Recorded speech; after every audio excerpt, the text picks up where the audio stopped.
Hello, dear Commissioner, dear President and Directors, dear ladies and gentlemen. Thank you for receiving me and presenting these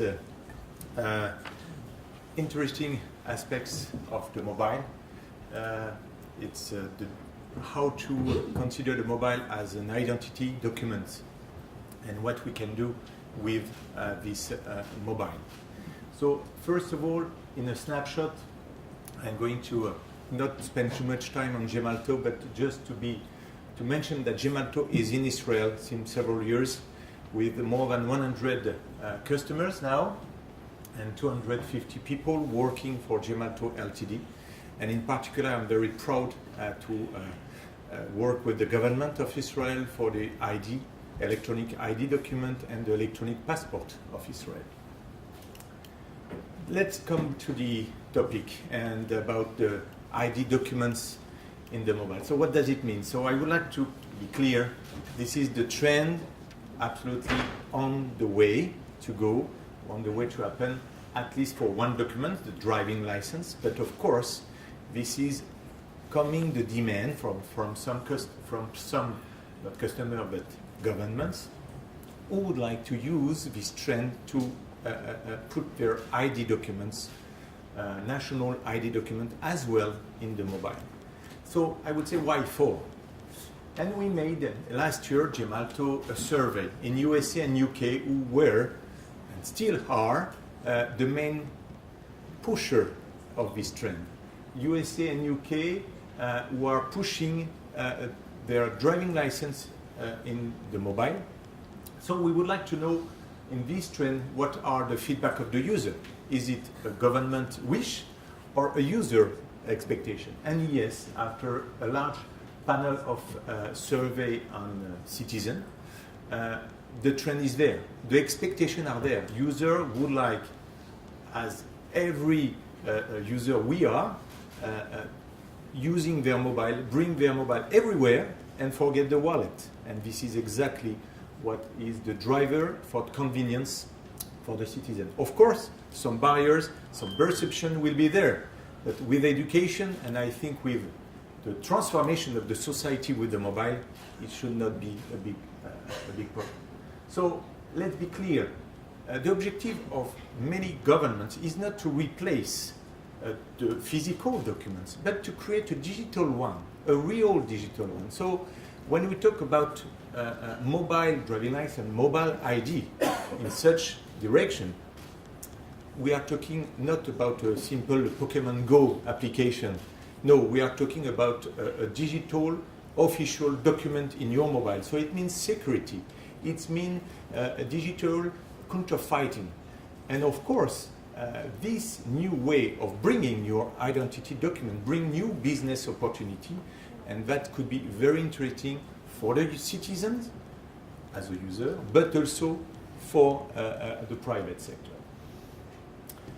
Of course, nothing can happen without standardization. And of course, since 2 years now, February 2015, a task force has been created to handle this transformation, this evolution of the standard, international standard, and exactly the part 5.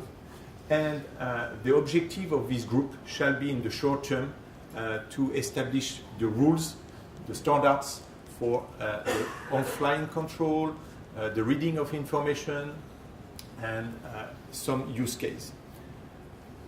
Some initiatives happen in the world in the last years, and the most interesting, and I'm very proud to announce that this information today, because a few days ago we have been awarded by the NIST in charge of defining and the standards in the USA. NIST would like to implement and select Gemalto to design, define and implement pilots in 4 states of America. And this will help the NIST to evaluate how the standard, the rules, the security aspects and the user as well aspects has to be taken into account. Of course, when I talk about a digital document, a real document, you have to take into account plenty of use cases. And of course, the first one as a government is to manage this document along its life cycle. So you have to take into account not a physical document, but now a digital document in a mobile. So it means from enrollment until the revocation of this document and managing this document during its life cycle in the mobile of the citizen. Of course, you have to manage the law enforcement with offline and online control. And of course, as I said, new business opportunity and usage as well for the citizen. It means that thanks to this digital tool, digital document, you can online prove your age, share some attributes online, or directly by document verifications for a rental car, for instance, verifying the authenticity of your mobile document, and online authentication as well. So let's look at the video. Oops. That it's okay.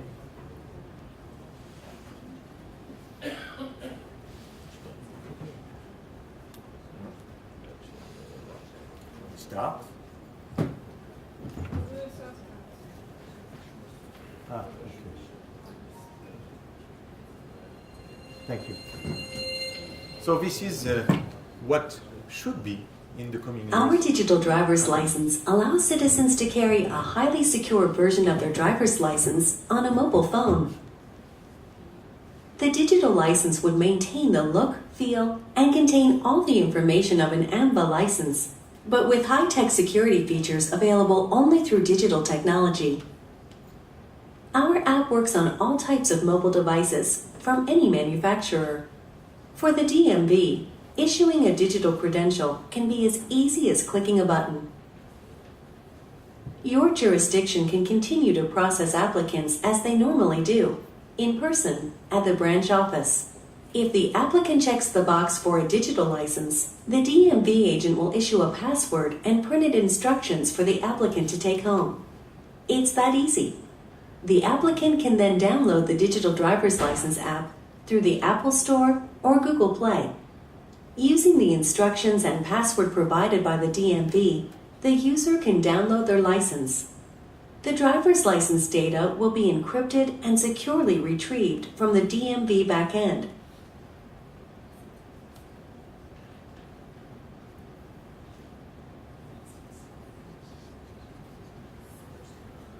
Once launched, the app displays the driver's license and the driver's age status.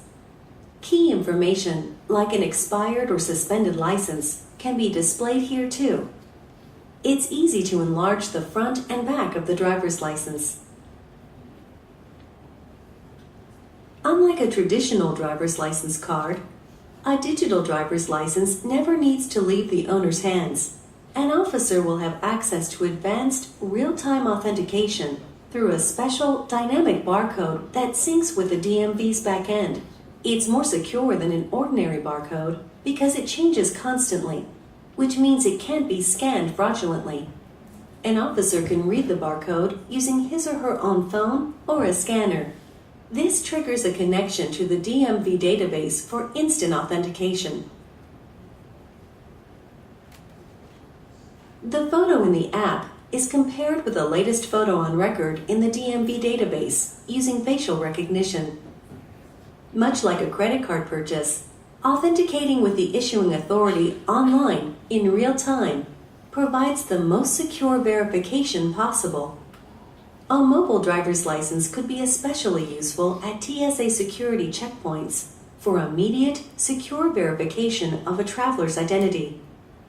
The app can be equipped with a privacy mode feature, locking all other areas of their cell phone. The officer won't have access to the user's contacts, emails, or other applications. The app can host a variety of other licenses or IDs, like a concealed handgun license, a fishing license, or even a health card, each one protected by PIN. With a digital license, a jurisdiction can have much greater control compared to a traditional card by using push notifications. For example, the user could be alerted when his or her license is about to expire. Digital versions of temporary licenses are much more secure than a paper license. and they can be deactivated when expired. Citizens could update their address and other personal information directly through the app, instead of by visiting a branch office. A license could be deactivated by the agency at any time, remotely, which is especially important if a person reports a lost or stolen cell phone. Overall, a mobile driver's license app brings convenience and new features to your citizens, letting you stay ahead of the next generation of services.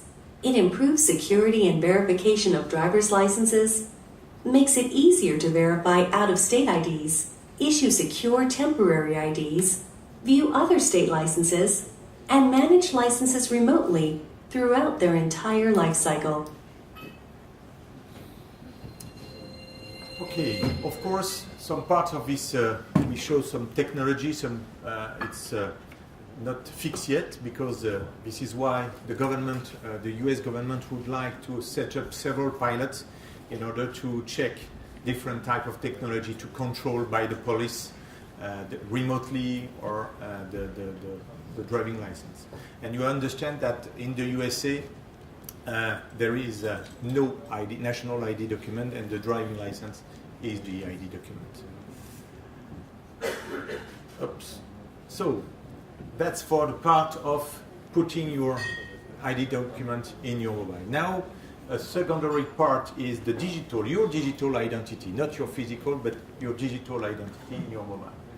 In that way, the first things to ask is, but who give me this digital identity? And there are different models in the world. At least we are identified 4 models. The first one is the one we can all check. That means we create our own digital identity. Of course, it's useful, quick, but also with a poor level of assurance in regards of reliability. A level of assurance is effectively for to make the definition clear what the European Union define as the credibility of your identity. Okay, the second model is a model where is a hybrid, where private sector like banks, for their own usage, develop a digital identity and offer the citizen to adopt, to adhere to this identity, digital identity, but also to the citizen to have multiple digital identities through different digital identity providers. And of course, in some case, Nordic case, for instance, the government leverage on this type of identification.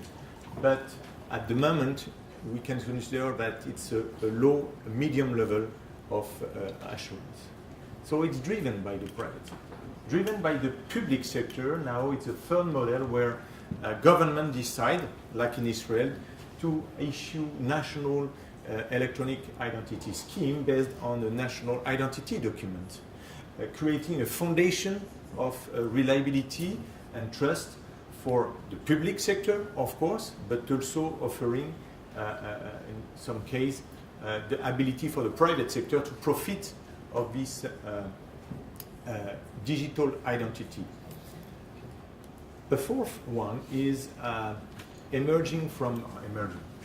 coming from the country without national electronic cards, national ID documents to be precise, like USA, UK, Australia, where to fulfill the gap, they ask the private sector to develop by their own a way to verify, to build up a digital identity based on attributes verified, and after selection, this private supplier can generate for you a digital identity, but you can have multiple as well. This is driven by the public sector. Of course, on the fourth model, you have to be qualified by the government to be a supplier of digital identity.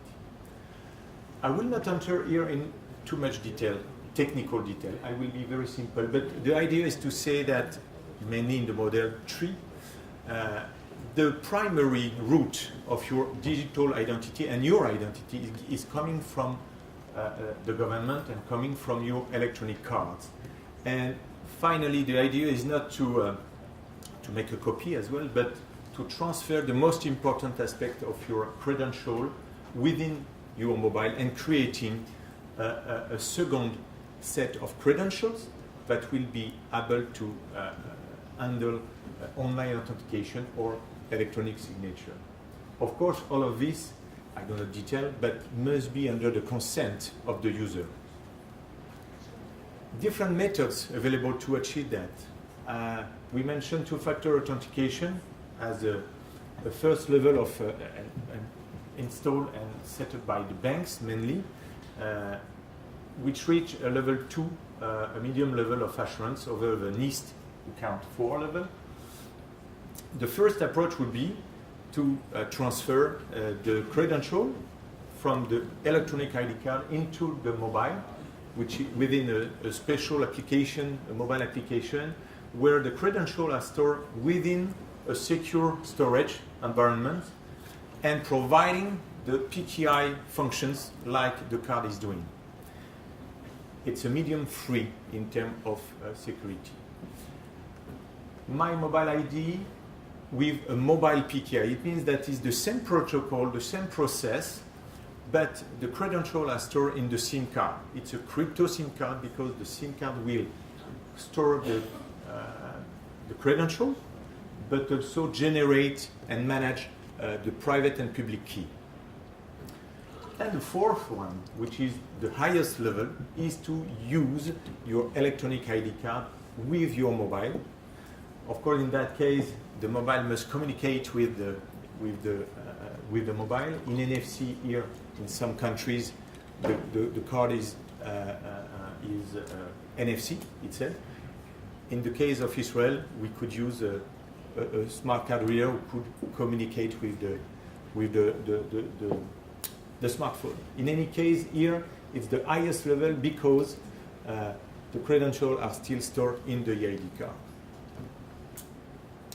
In any case, a conclusion is the mobile digital identity shall be supporting absolutely the transformation, and during the last presentation we have seen that it's essential to move to the mobile, as any user, any citizen, like everyone in the room here, would like to not forget his mobile.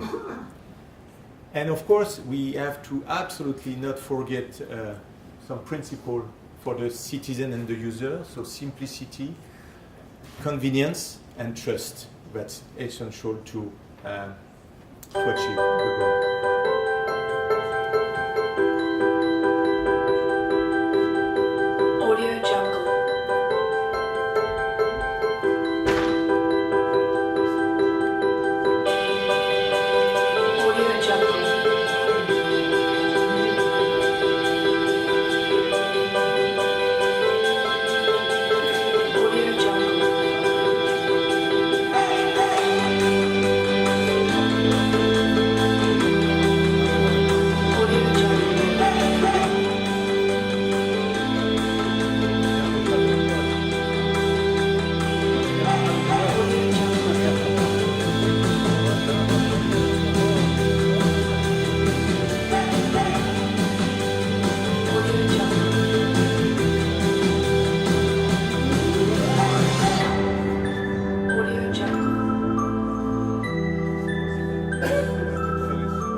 תודה רבה.